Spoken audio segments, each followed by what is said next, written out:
I have for my first question an answer with props. So the very first question comes from, oh, thank you. Sorry, Norm is grabbing me my Bundaberg beer. Whoops. Hold on. Oh, I got liquid all over stuff.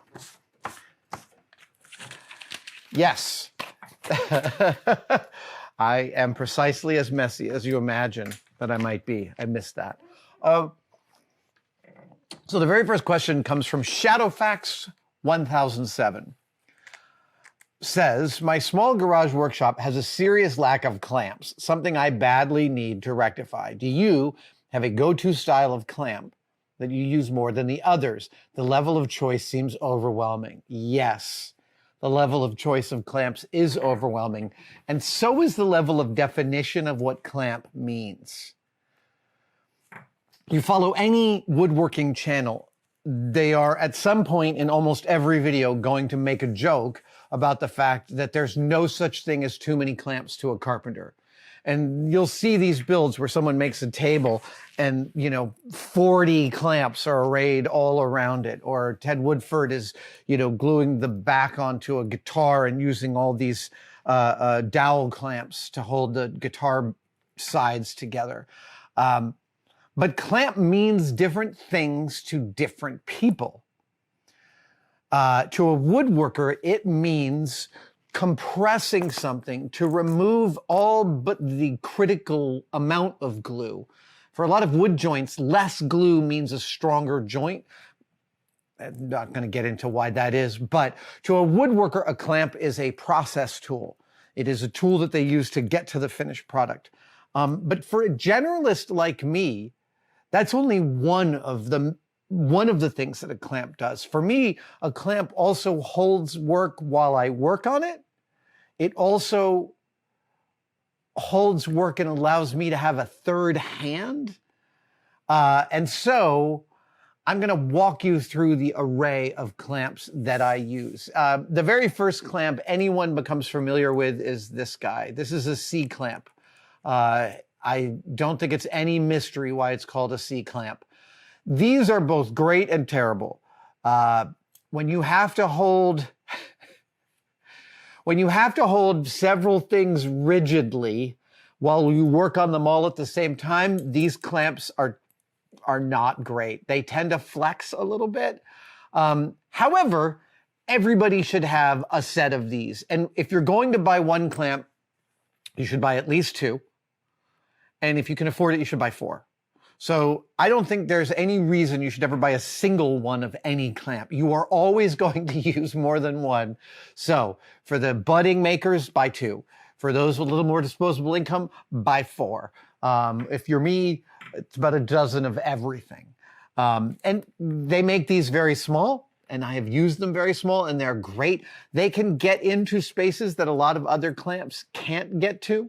So the Crescent, the C clamp, is it's a staple, and it should be in your roster. These are the kind of things that you can pick up at garage sales for pennies, on Craigslist for a couple of bucks. Clamps are one of those things that aren't sexy tools in general, unless you get to something I'm going to show you in a minute. They're not a sexy tool, which means when you do find them at flea markets, they're going to be pretty inexpensive. So those are great low-cost avenues to building out your stock. The next clamp a lot of people encounter is this, a bar clamp. And these are also amazing because you can get, like a Crescent, like a C clamp, you can get right in there. Or you can clamp wide things.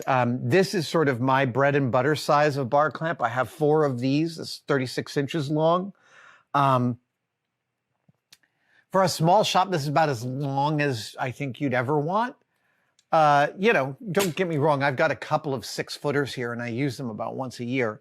But bar clamps are also amazing. Also, cheapo versions of these work just fine for you and me.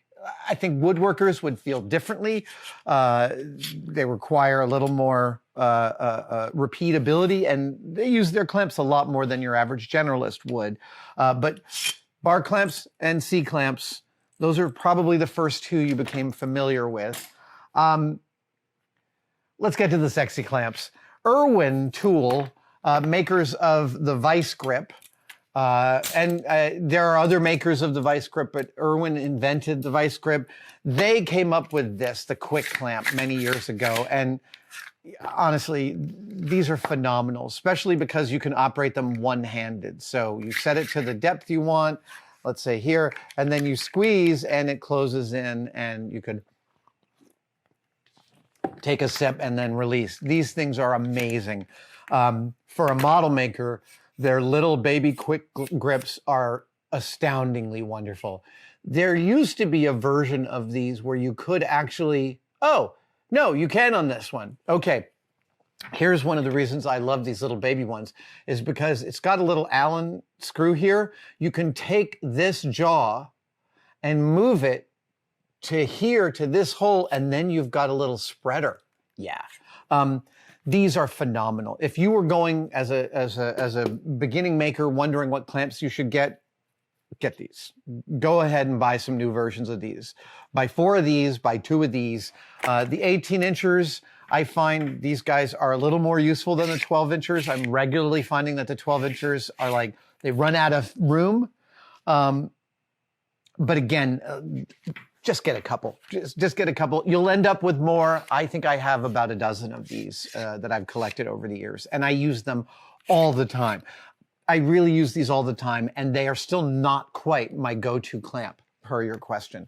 Now, as far as holding on to work, I have some other things that I use for clamping, including the Erwin Vise Grip Needlenose Vise Grips. These are fantastic for holding on to a piece so that I can get it into a grinder or do some cutting or even some, shaping with my, even shaping with a Dremel tool, something like that. These are phenomenal. They hold with great force. They tend to, because they're steel, they tend to mar what you're holding on to. So you might want to protect it with leather or wood. I have actually sometimes ground these flat so they marred less for some applications. They also, Erwin also, I know this is a love letter to Erwin, but they've really sort of cornered so much of the clamping game. This is one of their welding clamps for holding pieces of metal together. One of these is never enough. Again, clamps should always be bought in pairs, if not more. Jeweler's clamp. This is a jeweler's work holding tool. It's made of wood. It's got a little hinge here in the middle, and it's got leather jaws, and you activate it with a wedge. So you put a little piece of something here. You put a little something out here, and then you put the wedge in the bottom and jam it in, and then you can work on your stuff. These are like $8, and again, since I think I'm usually talking to more generalist makers, this is something, if you didn't know about it, you should have in your roster. These are fabulous. The rounded end for getting sensitive work up into your belt sander or your grinder is phenomenal. I also really like little vices for holding on to work. I was just doing something yesterday in which I needed to hold something really rigidly while I worked on it. And this wasn't, the wooden jaws of my workbench weren't going to hold on to it and give me the amount of flexibility I needed.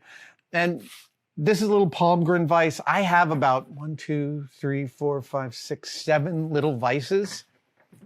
That's too many.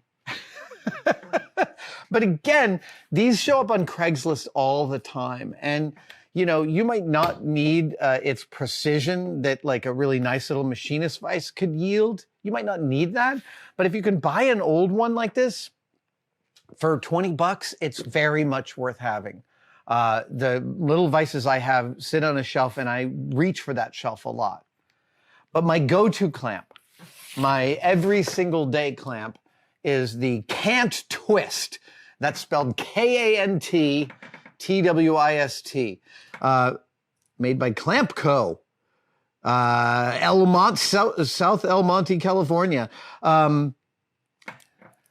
These guys are phenomenal. These are Machinists Clamps. And the application I talked about in the beginning, working on multiple parts at once. When did I do this? Oh, when I made a gauntlet. I was shaping the finger lames, that is the little overlapping pieces of metal that go on your fingers.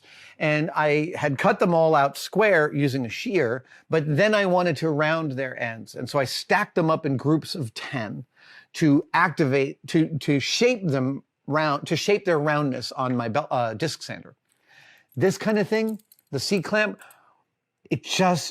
vibration tends to make it move. This little foot isn't the best grabber, and your work will move and spread and ruin your day. Whereas the Can't Twist uses this mechanical advantage to apply a pretty gargantuan amount of force out here at the jaws. Plus, they have rotating jaws made of copper so they don't mar steel and things like that. And they've got some grooves in there for orientation of stuff. I have probably 30 of these Can't Twist clamps in all sorts of different sizes, and I reach for them every single day. They're phenomenal for holding multiple pieces of work, but they're also stunning for getting a really nice hold of two things together. They have different kinds of jaws. They have different kinds of handles for applying the clamp. The round ones are my favorites. There is a kind that is just a post with a rod through it. I don't like those as much. They hurt my fingers when I'm making them real tight.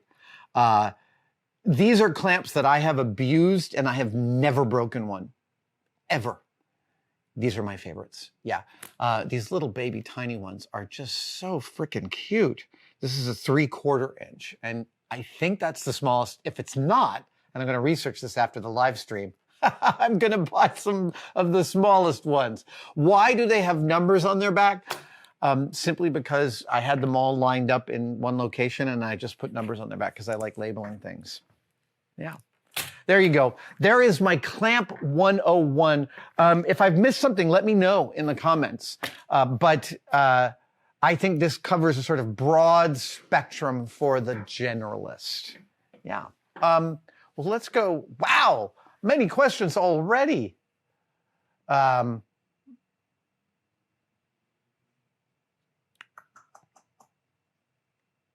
okay. So I have a question I'm going to ask for help with in an interesting way. Call Me Dax says, are there any tool manufacturers that you particularly recommend for people with small hands? Call Me Dax says, every random orbital sander that they've found in hardware stores in the last year has a grip so large their hand cramps up within minutes. I have medium to large size hands. I don't have a specific answer to your question, so I'm going to pitch your question to the comments and ask if other small-handed makers have some tool manufacturers they like. That is a really, really good and interesting question, and it's the kind of question, yeah, you're only going to find out by asking. Yeah, I'm really curious about the answers to that. So if you have small hands and you have specifically an orbital sander that you like, go ahead and put your answer in the comments below. We'd love to know about it. I also just realized, because I glanced to my left, that I forgot one whole type of clamp. Just a second. Ooh. Spring clamp.